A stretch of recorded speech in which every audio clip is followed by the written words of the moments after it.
चलिए आज हम नेक्स्ट चैप्टर स्टार्ट करते हैं which is dividend policy BCom third V K book, जिसके न्यूमेरिकल्स आज हम सॉल्व करेंगे। तो फर्स्ट न्यूमेरिकल देखते हैं, पहले क्वेश्चन को ही अंडरस्टैंड करते हैं।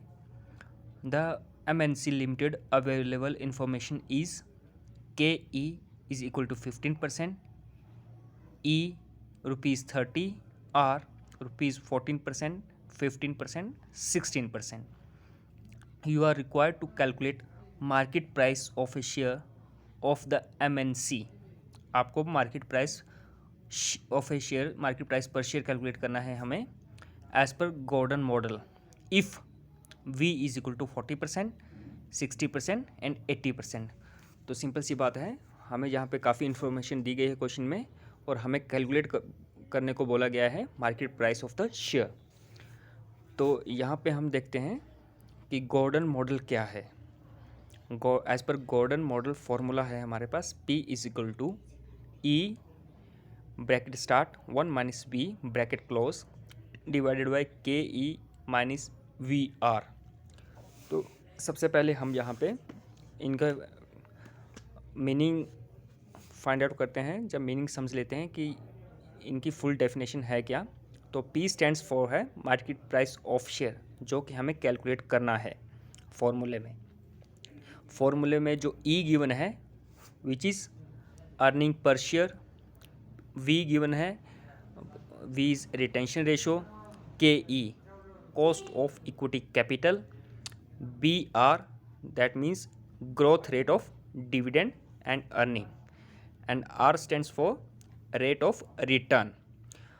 अब जब हम क्वेश्चन सॉल्व करेंगे, अगर हमारे पास कई बार होता है कि BR गिवन होता है, पर इन केस अगर BR गिवन नहीं है तो हमारे पास दो चीज़ें गिवन होंगी, B और R अलग अलग गिवन होगा, तो हम दोनों को मल्टीप्लाई कर सकते हैं, तब भी हमारे पास BR आ जाता है। तो चलिए क्वेश्चन सॉल्व करते हैं।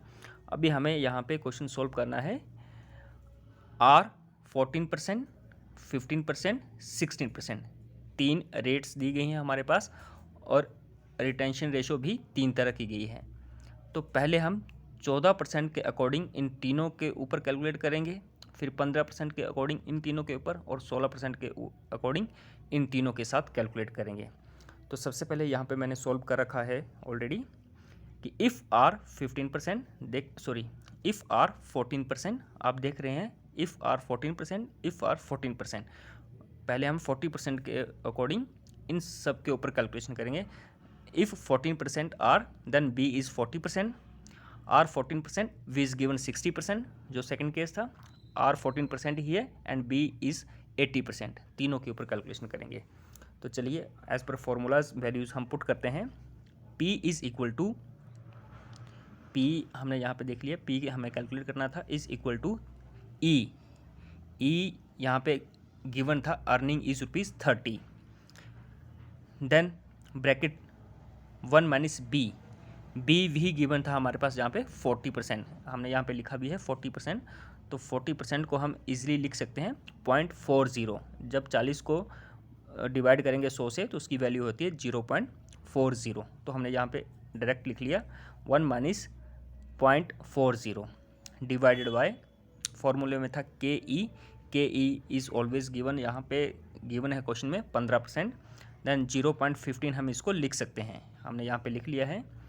नेक्स्ट फॉर्मूले में है माइनस BR, माइनस हमने लगा दिया, B हमारे पास गिवन था, ये गिवन है हमारे पास 40% मीन्स 0.40 एंड R गिवन था हमारे पास यहाँ पे 14%, 14%, तो 14% को हमने लिख लिया है 0.14।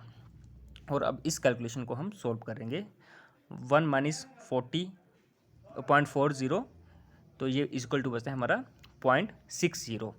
नीचे हमने कैलकुलेशन को सॉल्व किया तो हमारे पास वैल्यू होती है 0.15 माइनस 0.056, और इसको अगर हम टोटली सॉल्व करते हैं तो हमारे पास आंसर आ जाता है market price of the share is equal to 191.49। इसी तरह से दूसरी कैलकुलेशन को भी सॉल्व करते हैं। यहाँ हमारे पास R हमने सिमिलर रखा है 14% और B सेकंड केस हमने यहाँ पे ले लिया था 60%, विच इज़ 0.60। तो सिमिलर हमने फॉर्मूला के अकॉर्डिंग वैल्यूज़ पुट करनी है जो हमने कर ली हैं और इसके अकॉर्डिंग हमारा आंसर आ रहा है। बस अपने कैलकुलेशन सॉल्व करते जाना है जो मैंने की हुई हैं और आपका आंसर आ जाएगा 181.82। और थर्ड केस में भी हम सिमिलर वैसे ही करेंगे। ये था फर्स्ट केस जहाँ पे हमने R 14% ही रखा था और रिटेंशन रेशो 40 60 80। अब सेकंड केस में हम सॉल्व करेंगे R is 15% and B is 40 60 80। ये लिखा हुआ है यहाँ पे, B is 40 60 and 80 and R is 15% in every case, in each case। then हमने इसको सॉल्व करके लिख लिया है। 15% का मतलब है आपका 0.15 और 40% का मतलब है 0.40। इसी तरह से इनको भी हमने लिख लिया है तीनों को, और सिमिलर वैल्यूज़ पुट करके हमें कैलकुलेशन करनी है। और इस केस में हमारा आंसर जो है तीनों केसेस में 200 आ रहा है। और लास्ट केस में हमने R 16% लिया है और B 40 60 80 तीनों। R 16%, 16% and B is 40%, 60% and 80%।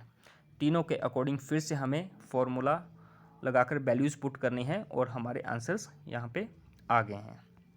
तो इजी है और आपने ट्राई ज़रूर करना है और अंडरस्टैंड करना है। इजीली मेथड मैंने बता दिया है, कैलकुलेशन भी इजी वे में बता दी है। Thank you.